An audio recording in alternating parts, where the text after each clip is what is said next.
In 2024, I went to a lace congress and it was nothing what I expected. So here's what I saw. Hi everyone, I'm Auris and I sew and talk about Japanese fashion, historical costumes, and I make lace. Back in October 2024, I went to the lace congress organized by the Austrian Lace Club at the Monastery of St. Florian, near Linz in Upper Austria. From Vienna, it's about a 2-hour drive. We actually wanted to take the train, but St. Florian is such a small village that there weren't any trains or buses going there at a reasonable time. We arrived at St. Florian around 1 p.m. and all of the parking places in the small village were already taken, so we squeezed into one of the side of the road. Stift St. Florian, or the Monastery of St. Florian, is a magnificent Augustinian monastery founded in the 8th century and is one of the largest in Austria. It stands on the site where St. Florian, the first Austrian Christian martyr, was killed. The earliest written record of the monastery here dates back to the Carolingian period in 1819. After the Second Turkish siege of Vienna, Emperor Leopold I made a pilgrimage of thanksgiving to the shrine of St. Florian in 1684. This led to the rebuilding of the church and the monastery as we see it today. During World War II, the Gestapo confiscated the monastery in 1941 and expelled the canons, but they returned after the war. The most striking part of the complex is the Marble Hall, designed by Jakob Brandauer in 1718. It's 30 meters long, richly decorated, and features a ceiling painting by Bartolomeo Altomonte celebrating Austria's victories over the Turks and the blessings of peace. We were amazed how many people from all over Europe came to the Congress, as we saw car license plates from Germany, Croatia and Hungary, just to name a few. In our minds, it was just a one-room exhibition with a few vendors like the lace exhibition Göllersdorf, and we were not prepared for how huge it really was. Entering the Congress would have been 17 euros for the day, but only 10 euros after 2 p.m. Therefore, we waited for an hour because we A. didn't bring enough money and B. it was cash only. But the boring waiting time was reduced greatly when we found a small lace exhibition from the monastery herself. Usually, it was €5 entrance fee, but it was free today for the lace exhibition. The monks had collected and catalogued 488 pieces of lace gathered from different regions and featuring a variety of techniques. The last time those pieces were shown to the public was in 1914. The first item was a liturgical gown with an amazing crewel work embroidery and a stunning and white bobbin lace hem, which I somehow forgot to film. I was so enamored by the embroidery. These are machine-made lace. They were invented or further developed by the Frenchman Joseph Maria Jacquard and the Englishman John Heathcote. The selling of these machine-made lace was up to traveling merchants who went from door to door. This lace pillow is alone, but it was so fascinating as it looks like it had seen things and survived at least one war. Here are 2 embroidered and with bobbin lace decorated chalice veils. The cloth is approximately 50 by 50 centimeters in size that covers the chalice in Roman Catholic Eucharist and in the Lutheran communion service until the preparation of the gifts and after the purification. On this wall we have different needle lace techniques: Point de Venise, Point de Rose, Messo Punto, Gros Point de Venise, and Point de Venise à Gros Relief. Not sure if I pronounced them correctly. Here's a collection of bobbins from all over. Small, big, delicate, with beads, without beads. It was just a marvel to look at. Then we were finally at the bobbin lace section. You can read all the different techniques on the small paper underneath the lace. I would just be too slow to read them out loud. Starting off with Slovenian lace and including samplers from Italy, Brussels and Old Austria. The oldest sampler was Flemish lace and was made at the end of the 17th century. Some of the lace is really fine, others look sturdier, and sometimes I can even see a pattern. And here's a sampler of a handmade lace compared to machine-made lace and the pattern for both. Look at how much finer and nicer handmade lace is. At exactly 2 p.m. we paid for our tickets, and under the watchful eyes of some Habsburg we entered the Marble Hall, and I was floored. I have been to a lot of monasteries, but the Baroque grandiose of the representation rooms always take my breath away. As we entered, there was a table on the right side that caught my eye. Getting closer, I realized that it was different lace techniques of the same motif. 2 bobbins. This is check point lace and it is made from cotton or linen in a point lace ground with gimps surrounding the cloth stitch motif. Instead of picot, it has a full stitch on the head side. Freehand lace from Cogne in Italy is made with linen yarn in 45-degree grade in torchon style. Freehand lace can be defined as lace made by working directly on the fabric of the lace pillow without using a pricking and with very limited use of pins. Freehand lace from the Swabian Alb in Germany is made with strong to fine linen in a torchon or Paris ground. They have a special side motif at the head side, the Wiefelkrone. Freehand lace from Kiras in France is made with strong linen thread in a Paris ground in the style of binge lace and has a small curved edge.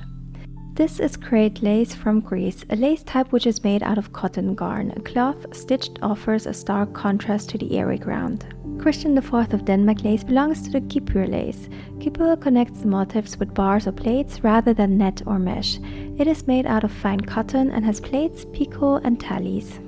Bedfordshire lace from Great Britain is worked with fine linen and cotton and also belongs to the Kipur lace. They have gimp to emphasize and a decorative ground within the motifs. Austria lace is very distinctive as it's completely missing any ground and is very airy and light. It is worked in fine linen and with only 3 pairs. The French Chantilly lace is made of black silk or cotton and is in point de Lille lace. The half-stitch motif is outlined with a gimp. Another French lace, the polychrome Chantilly lace, is a point de Lille lace. It is made with colorful silk and yellow gimps. Binge lace was made in Belgium and stitched with linen in the past. Nowadays it is made with cotton. It's a continuous type of lace with almost no gimps. Flandern lace is made with Egyptian cotton in 72 with a Flandern ground and picot on the right side. Metal lace are similar to torchon and guipure lace but worked with wire in gold and silver. Most have a curved edge and work in a 45-degree grid. Schneeberger lace is made in eastern Germany, worked in fine linen with stylized floral motifs inspired by Art Nouveau. It has a braid edge to stabilize the edges. Torchon is made with linen and cotton in 45-degree grid. The motifs are very geometric and it has a lot of different grounds. They are standard lace when beginning doing bobbin lace. Maltese lace is made in cream or also black silk and also belongs to the group of the guipure lace. They often have the Maltese cross as motif in cloth stitch, lots of braids and tallies. Milanese lace from Italy is a tape lace made with linen, silk or cotton. The tape is made in cloth stitch or numerous patterns worked like freehand lace. They are joined together using braids, false braids or net grounds. Iserna lace is another Italian lace made with cotton and tight cloth stitch tapes, alternate with slightly wider half stitch and full stitch bands. Idria lace from Slovenia is made with medium to fine linen. Nowadays it's worked with cotton. The lace is characterized with its tight coils, gentle curves and high contrast. Isn't it magnificent? There are techniques missing like Buxpont lace, Clinique, Blonde, Valenciennes, just to name a few, but there are so many different techniques of bobbin lace and I just want to learn them all. Every congress has a theme. This year it was Seasons in Lace, and as you can see how differently people interpret this theme, from delicate leaves to bold playful pieces. There were so many beautiful designs and not just the old traditional doilies. Of course you have your typical torchon geometrical lace and then also modern versions of it. And this is a mantis. I later found out it was made by a person I knew and she's way younger than I am. I'm so jealous. Here's an example of London in lace. Isn't it magnificent? I can't for the life of me draft my own pattern and then someone comes along and just makes London in lace? Amazing. This is a woman working on a bobbin lace pillow in bobbin lace. It felt like a fourth wall break. There was also a version completely in white, which I preferred. Okay, honestly, who looked at the Baroque church tower of this monastery and thought, I should make that in lace, because someone did and they made it perfectly. Here is another reference to the seasons theme. A tree with 4 seasons, one in each corner. And then you have a flower with petals in different colors and bobbin lace grounds, but it was the colors that made the flowers stand out. I love seeing how many people took part in this congress. Everyone brought their own ideas and techniques. This table here focused on more traditional religious pieces, baptism caps, ring pillows, bridal garters, and plenty of crosses. And did you ever want underwear made out of real bobbin lace? Because a few people made a complete set of matching bra and panties. I could never wear it, knowing that this was so much work. Would you wear it? This table featured mostly doilies in Idria, Schneeberger and Brettauer technique. The latter is a technique from Brettau in South Tyrol in Italy, just at the border to Austria.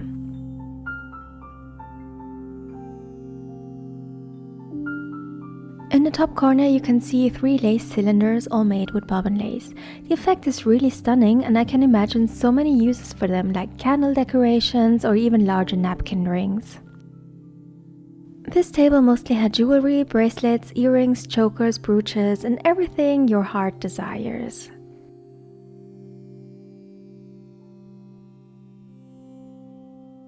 On the next table is this amazing peacock in Russian lace. Then we have a few Cluny pieces. This one with the yellow and green leaves was actually one of my partner's favorites.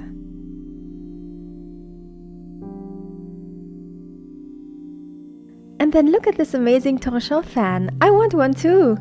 And here's some more laces. They're just too many to give them all a proper spotlight, sorry. But if you want to see more pictures of the lace, you can check out my blog. It's over at www.auris-lothol.info. But this modern piece definitely deserves a closer look. It mixes bobbin lace with everyday household items like scissors and buttons. Quick architecture appreciation break, and then back to the bobbin lace made with wire to create petals. The one with beads was gleaming in the sun. After that, some more modern lace, and then another quick overview of all the pieces. There are just too many to show individually.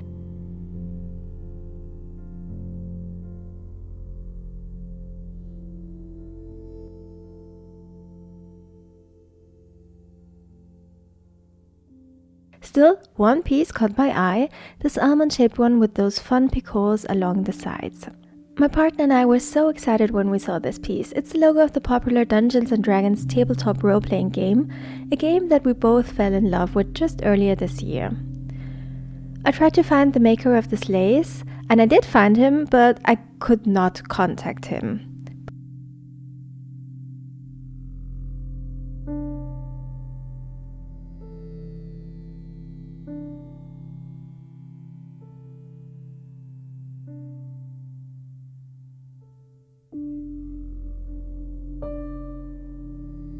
Some more lace and more lace, and then with this, everyone, we left the first room and went to the second room.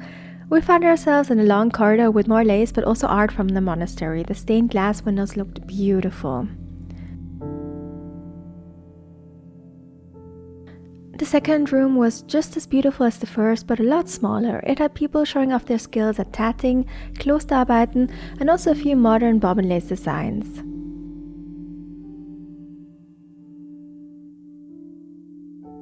A group from Malta was also there, but I did not see Dr. Azzopardi, who we met in Gozo and was the director of the Lace Museum there.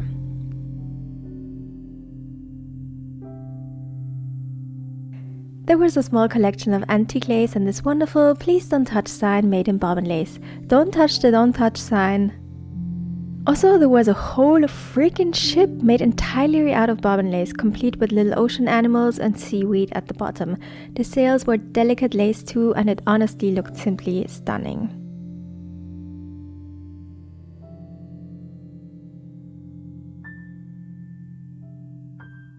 The only thing left to see, we thought, were the vendors. We had to step outside and cross over to another building, and they had a wider range of items. I almost bought some English-style bobbins with beads at the back, but alas, the woman only took cash, and by then we were completely cashless. But we did find something we liked, and this time the woman took cards, so I treated myself to a real silver ring inspired by Bruges lace called Duchess lace. Seriously, check out the jewelry, it looks amazing. Link is down in the description. It was only later, when I chatted with a friend we met there, that we found out there was actually more on a third floor. Damn, we missed it, and we couldn't go back since the exhibition was about to close. Thank you so much for watching. I hope you enjoyed this little excursion to the Bobbin Lace Congress, and if you did, don't forget to like the video and subscribe for more adventures. See you again next time. Bye bye!